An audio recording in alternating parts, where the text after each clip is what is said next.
To my lecture, Madam Shazwani. My name is Nur Nadira Khalida, International Scheme. Today I am going to present about current issue, which is tertiary education sectors. First, I will explain about the importance of tertiary education sectors to economic and its relation to economic. The higher education sector has a wide-ranging proven influence to economy. Its confluence with business provides commercial value to innovation, while academic instruction and skill training help individuals and organizations to have the tools to serve in knowledge-based economy. Tertiary education sector contribute to social and economic development through four major missions, which are the formations of human capital, the building of knowledge bases, the dissemination and use of knowledge, and the maintenance of knowledge. Higher education sectors is a key driver of growth, performance, prosperity, and competitiveness in global economics. During COVID-19, there are many adverse effects on tertiary education sectors. I will explain how the industry affected. COVID-19 has caused in assessment hurdles. Examinations will be conducted online, including tasks, quizzes, and so forth. The effect is give benefit for students to imitating in examination. They will share answer with each other during examination time. Will decrease their knowledge skills because they will not study for the examination and just copy and paste from any sources from the internet and share their answer with their friends. They will be more lazy to study. In future, they will not be a well-educated person in working life. A good country must have a knowledgeable person that have critical thinking for development, economy, and innovation to make changes in their country. Next, how it leads to economic downturn. It will lead to economic downturn in terms of financial challenge. Due to pandemic, in Malaysia, the government announced the closing of any education sectors in Malaysia. Tertiary education sector forced to swift changes to online classes. Every student went back home because of government has imposed the MCO.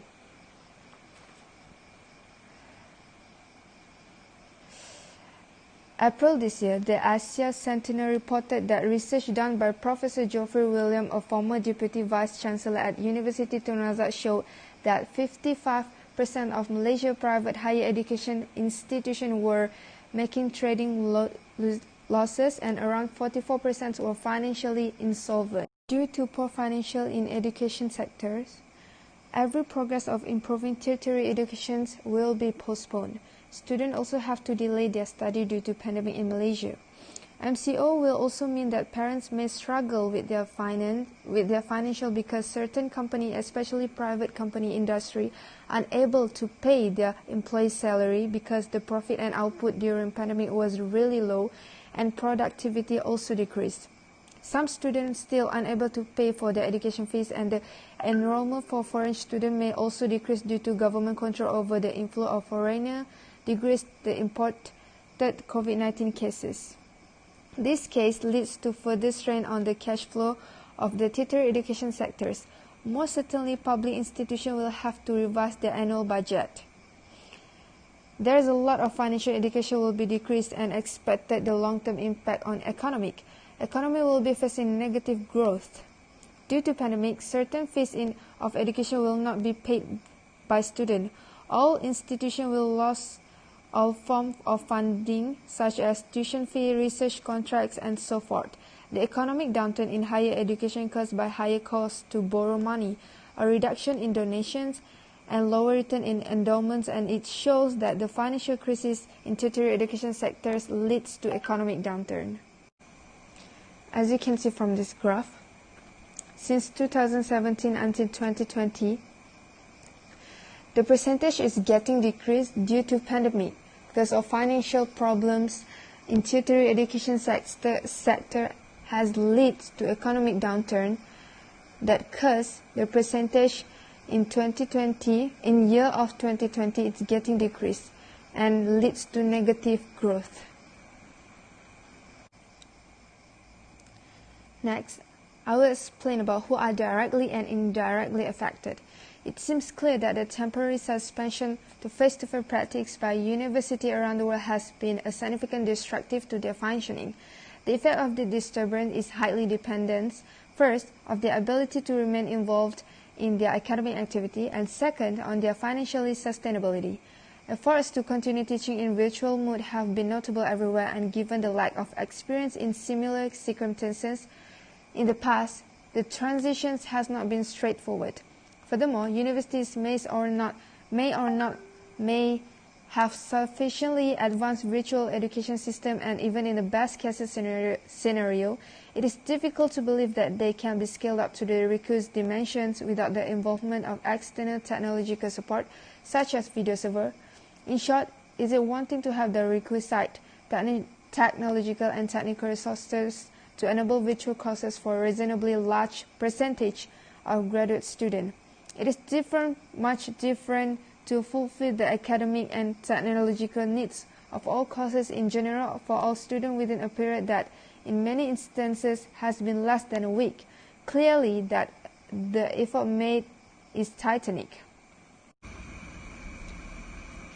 Next, step taken by the industry, government, and the other parties to overcome the effects. The initial financial stimulus of 20 billion was released in February 2020 before the highlighted Prihatin package of 250 billion was announced. The Prihatin package offered government assistance to society, covering citizens of all backgrounds from students and families to business owners. This is government initiative to improve society well-being, and this is government initiative to improve their financial problems, at least to buy and necessities to support their life. And the last is recommendation. Online teaching has to be continued as long as the risks of COVID-19 exist. However, some degree of flexibility should be allowed. For instance, universities and colleges can allow staff to go to campus on staggered schedules to record their lectures and to settle their administrative work. Certainly, clear SOPs such as temperature checking, social distancing should be followed. Students should also be allowed to meet their lecturers on appointment basis. Meeting can be conducted in an open space instead of a confined office and where physical distancing is maintained. This would truly help students who have a hard time adapting to online teaching. Less privileged students should also be given the option to apply for additional assistance such as application to use facilities provided by the school. The school can then issue special passes for the student and stipulate that they can only be on campus for a specific period of time per day. Such arrangement will not only help in crowd control but also ensure that the less privileged student will not fall behind. At the college or university level, educators will need additional training in the use of online teaching tools and recording tools. Above all, universities and colleges will have to allocate additional funding to subsidize less privileged students.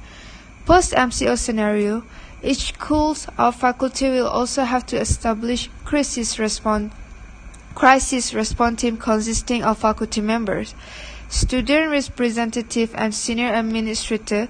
IT should also be made compulsory for senior management staff to attend crisis management and crisis communication seminars to help them better prepare for Black Swan scenario. And that's all for me for my presentation today. Thank you.